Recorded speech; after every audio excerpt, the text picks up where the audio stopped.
হ্যাঁ, বাপরে বাপ, একদিনই এমন নদীতে পানি বেড়ে গেছে। এভাবে বাড়তে থাকলে তো দুদিনেই মাঠ ঘাট সব পানিতে একাকার হয়ে যাবে।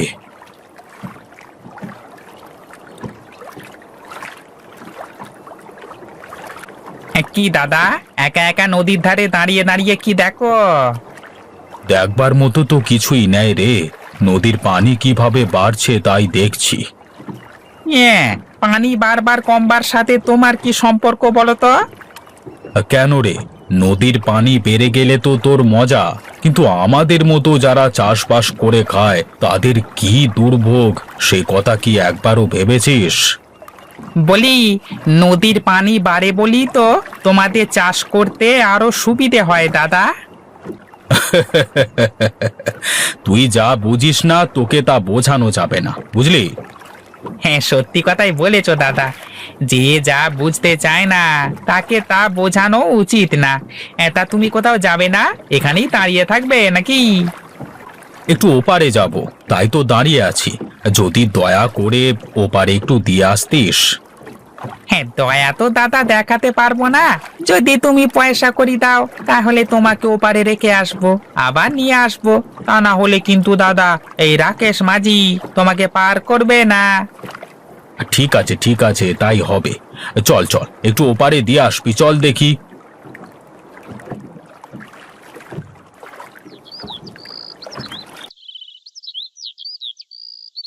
কই গো বৌমা, তোমার কি ঘুম ভাঙলো? বেলা কত হলো? এ কি মা, আপনি কেন উঠোন ঝাড়ু দিচ্ছেন? আমি উঠেই তো ঝাড়ু দিতাম।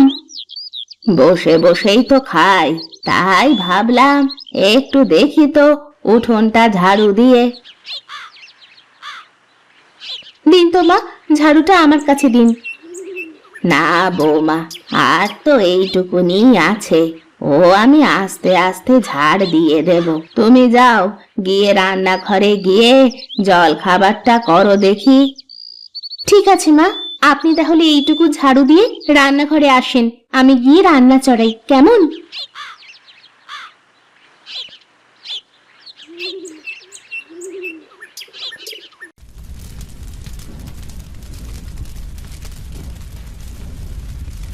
আহা, কি ঘ্রাণ!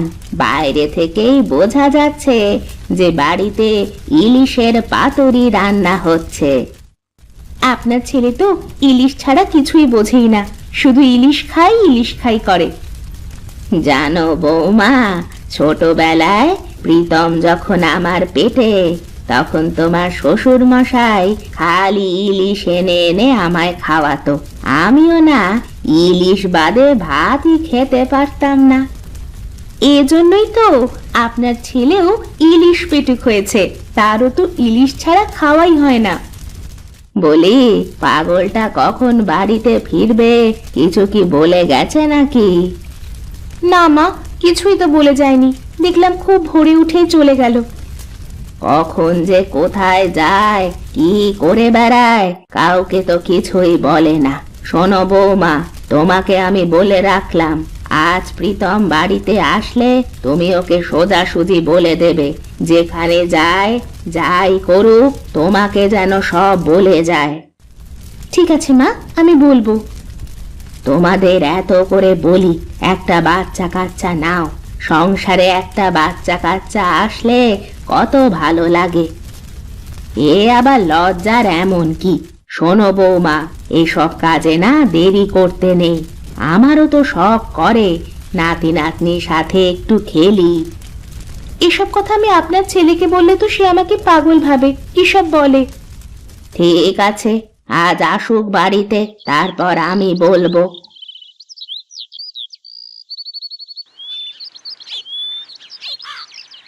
এ কি, সুজয় হরিহর কাকার সাথে এমন করে কথা বলছে কেন? একবার দেখতে হয়তো গিয়ে।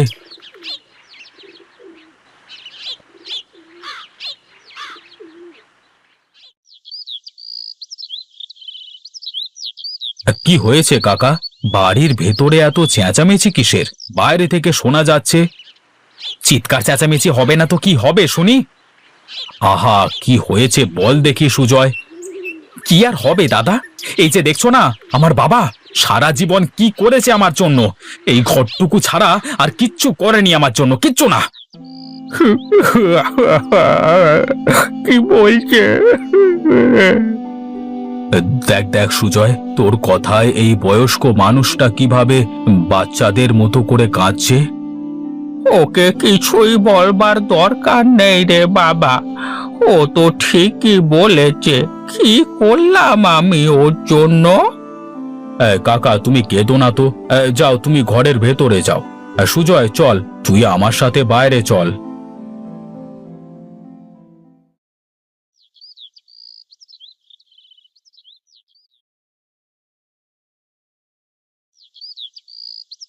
আরে বয়স্ক মানুষদের সাথে কেউ এভাবে জোরে জোরে কথা বলে পাগল ছেলে? কি করব দাদা বলো, আমার জন্য সে কি করে দিয়ে গেল। করি তো জেলের কাজ, একটা ভালো নৌকা নেই যে বড় নদীতে গিয়ে মাছ ধরব। সবই তো বুঝি রে পাগল। শোন, বাবা মা তোকে যে এই পৃথিবীর আলো দেখিয়েছে এটাই তো অনেক কিছু, আর তুই আমি তাদের জন্য এইটুকু কষ্ট করতে পারবো না? দাদা, আমার যে আর সহ্য হয় না। আমার চারপাশে সবাই বিয়ে করে সংসার করছে, কিন্তু দেখো আমার কিছুই করবার নেই। মন খারাপ করিস নে। শোন শোন, আমি তোকে বলি, কালকে তুই আমার সাথে দেখা করবি কেমন? আমি তোকে একটা বড় নৌকো কেনবার ব্যবস্থা করে দেব। তুই সেই নৌকা করে বড় নদীতে গিয়ে মাছ ধরবি। তাহলে তো ভালোই হবে দাদা, বড় নদীতে গেলে তো আমি ইলিশ মাছ ধরবো। আরে বাহ, তাহলে তো আমারও ভালো হবে রে। তুই রোজ আমাকে ইলিশ দিয়ে আসবি, রোজ রোজ নদীর তাজা তাজা ইলিশ খাবো। ঠিক আছে দাদা, কালই আমি তোমার সাথে দেখা করব। ঠিক আছে, যা এখন বাড়িতে গিয়ে বাবার কাছ থেকে মাপ চেয়ে নে।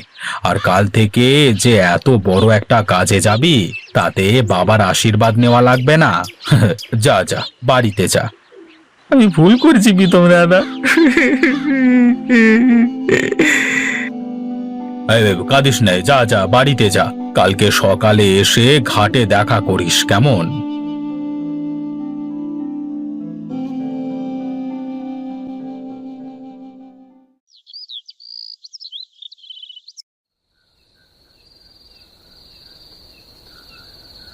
কি গো, আজ এত চুপচাপ কেন? তুমি তো কোনো সময় এমন চুপচাপ করে বসে থাকো না। কি করব, তুমি তো সারাদিন কাজে কামে বাইরে থাকো, আমার তো ঘরে একা একা থাকতে হয়। কেন, বাড়িতে তো মা আছে। তুমি মায়ের সাথে কথা বলবে, গল্প করবে, প্রয়োজনে তুমি তার ঘরে গিয়ে তার সাথে থাকবে।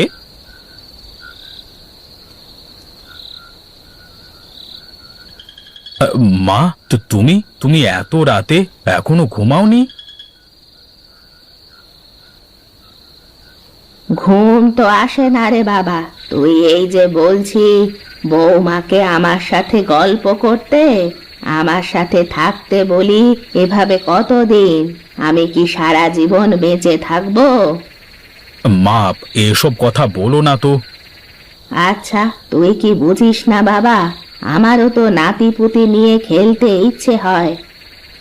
সময় হলে ঠিক হবে মা, তুমি অত চিন্তা করো না তো। দেখলেন তো মা, এবার তো বিশ্বাস হলো আমি আপনার ছেলেকে কম বলিনি। বুঝিস নে কেন রে তুই?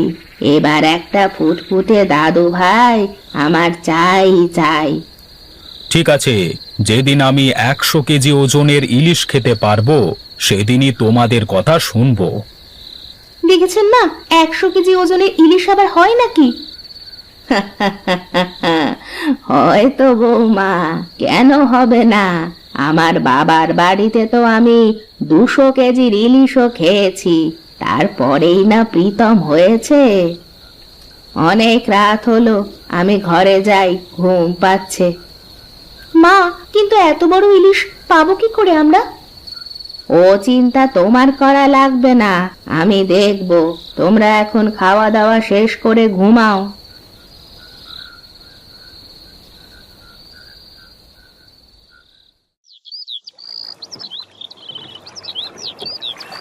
দাদা, আমার তো বিশ্বাসই হচ্ছে না যে তুমি আমাকে এত বড় নৌকা দিলে। আমারও বিশ্বাস হয় না। তুই আমাকে ইলিশ মেরে খাওয়াতে পারবি। সে সময় হলেই দেখা যাবে দাদা। আমি বলি কি, তুমি আমার সাথে চলো, তাহলে দেখতে পাবে। আরে না রে না, আমার পানিতে খুব ভয় করে, তা না হলে যেতাম তো তোর সাথে। তাহলে এখন আমি যাই দাদা, ও বেলায় ইলিশ নিয়ে তারপর দেখা হচ্ছে। ঠিক আছে, সাবধানে যা, আর সাবধানে ফিরে আসিস কিন্তু।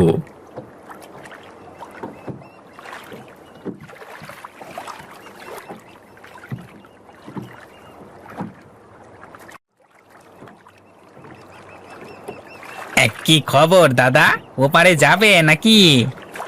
হ্যাঁ না রে, ওপারে আর যাব না, এমনি দাঁড়িয়ে আছি।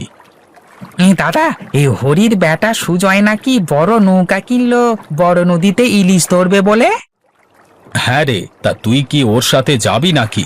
ও তো একলা মানুষ, একজন সঙ্গী হলে ভালোই হয়। কি করব ভাবছি দাদা, কিন্তু তার আগে বলো, ওর নৌকায় তুমি আমাকে যেতে বলছো কেন? কারণ ওই নৌকাটা আমি ওকে কিনে দিয়েছি। ও মাছ ধরবে আর টাটকা টাটকা ইলিশ আমাকে খাওয়াবে। তাই বলো? তাহলে কিন্তু দাদা তুমি সুজয়কে বলে দিও, আমি কিন্তু কাল থেকেই ওর সাথে মাছ ধরতে যাব।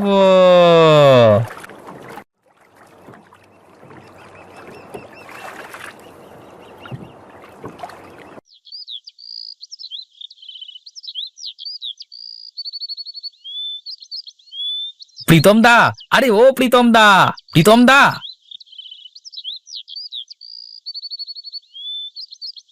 হে মা, এ তো অনেক বড় মাছ। কোথায় পেলে তোমরা এত বড় মাছ?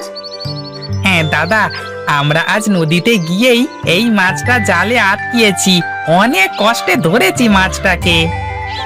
আমার তো বিশ্বাসই হচ্ছে না রে, এত বড় ইলিশ কিভাবে হয়? দাদা, আমরাও তো প্রথমে ভেবেছিলাম কোনো প্রাণী হবে হয়তো, পরে দেখি একটা ইলিশ। যাক, এবার তাহলে আমাদের সকলের মনের আশা পূরণ হবে, তাই না মা?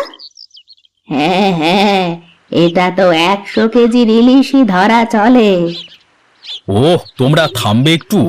তারপর সুজয় বল, এবার এই মাছ দিয়ে কি হবে? দাদা, এই মাছটা তোমার, বৌদিমণি মাছটা রান্না করবে আর আমরা সবাই মিলে মজা করে তা খাবো। বেশ বেশ, এবার তাহলে তোরা মাছটা রেখে যা, মা আর তোদের বৌদি রান্না করুক, তারপর আমরা সবাই মিলে ও বেলায় একসাথে বসে খাবো। ঠিক আছে দাদা, তাহলে আমরা বাড়ি থেকে আসছি।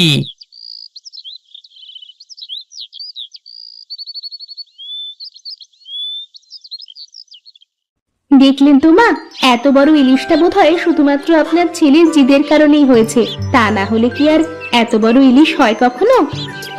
যাই বলো না কেন মা, আমার এবার নাতি নাতনির মুখ দেখা আর কেউ ঠেকাতে পারবে না।